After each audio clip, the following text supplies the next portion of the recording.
The images currently visible on your screens show a massive oil tanker engulfed in flames, a stark illustration of the escalating tensions in the region. Earlier this morning, the Oman Maritime Security Center confirmed that the entire crew of 20 individuals was successfully evacuated from the burning vessel. However, the situation remains critical, as 4 crew members required immediate medical attention following the strike that ignited the fire. We can confirm that this crew of 20 is comprised of 15 Indian nationals and 5 Iranian nationals, all of whom were rescued from the Skylight oil tanker. This vessel is identified as part of the Iranian Shadow Fleet, and it continues to burn intensely in the waters of the Gulf. This is not an isolated event. The UK Maritime Trade Operations Office has indicated that they have received reports of 2 distinct incidents occurring within the last few hours in these volatile waters. Authorities are closely monitoring multiple vessels as the situation develops. Turning our attention to Dubai,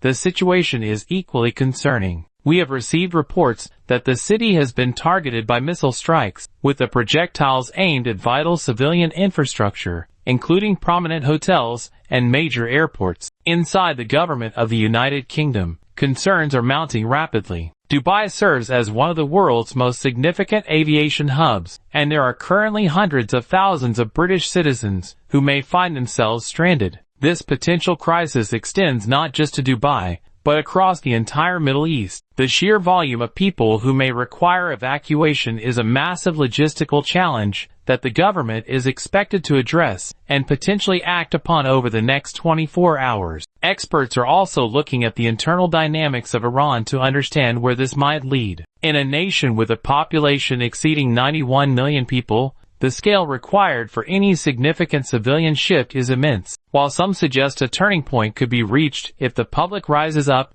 and security forces hesitate to move against their own citizens, others remain skeptical. The reality on the ground is grim, with reports indicating that thousands of individuals have been killed since the turn of the year. It seems more probable that any immediate change would come from a strategic pivot by the leadership at the top rather than a sudden grassroots movement. Meanwhile, the British government is prioritizing the safety of its nationals. While there has been praise for how the British military has coordinated with the IDEF in recent days, the focus is now shifting toward the massive number of citizens who need help. With military bases established in Cyprus, Qatar, the UAE, Oman, and Bahrain, the infrastructure is in place, but the task of moving such a large population out of a conflict zone remains an unprecedented priority for the hours ahead. The imagery visible on your screens depicts a grave escalation in the Gulf, as a massive oil tanker remains engulfed in flames, sending plumes of thick black smoke into the horizon. According to the Oman Maritime Security Center, the entire crew of 20 was successfully evacuated from the burning vessel earlier today, though the situation remains critical. We have confirmed that 4 crew members required urgent medical intervention following the initial strike and the subsequent fire that took hold of the ship. This evacuated group is comprised of 15 Indian nationals and 5 Iranian nationals, all of whom were rescued from the Skylight oil tanker. This vessel is recognized as a key component of the so-called Iranian Shadow Fleet, a network of aging ships often used to transport energy resources outside of traditional international regulatory oversight. As the vessel continues to burn intensely in these volatile waters, it serves as a haunting symbol of the rising instability throughout the region. This strike is not an isolated event. The United Kingdom Maritime Trade Operations Office has stated that they have received reports of at least 2 separate incidents within the last few hours alone. Authorities are currently tracking multiple vessels as the security situation in the Gulf waters deteriorates rapidly. The crisis is also expanding toward major civilian centers. In Dubai, reports indicate that missile strikes have begun targeting vital infrastructure, with projectiles hitting prominent hotels and major international airports. This development has triggered a wave of concern within the British government, as Dubai serves as far more than just a regional destination. It is one of the most vital aviation hubs on the entire planet. Estimates suggest there are currently hundreds of thousands of British citizens in the area who may now be facing the prospect of being stranded. This potential crisis is not limited to the city itself, but ripples across the entire Middle East. The sheer scale of a potential evacuation for such a large population is a massive logistical undertaking that the government will likely have to finalize and put into action within the next 24 hours. As these physical conflicts intensify, a profound geopolitical debate is emerging regarding the long-term strategy for the region. The rhetoric witnessed over the last 24 hours suggests a narrative that many seasoned analysts find increasingly difficult to reconcile with the reality on the ground. For over 1 year, unarmed citizens in Iran have demonstrated immense courage, facing lethal force and repeated crackdowns in their quest for reform. To suggest that these individuals can independently dismantle a regime that has successfully maintained its grip on power for decades is viewed by many as a dangerously unrealistic expectation. In such a complex environment, air cover alone is often insufficient to enforce order or provide meaningful protection for civilians. While the idea of boots on the ground is historically unpopular and carries immense risks for the personnel involved, some analysts argue it is the only way to ensure a stable and orderly transition. In the United States, the current administration's decisions appear to be heavily colored by the lens of upcoming midterm elections. Historically, high-profile military actions that generate significant headlines without risking national lives tend to find favor with the electorate. However,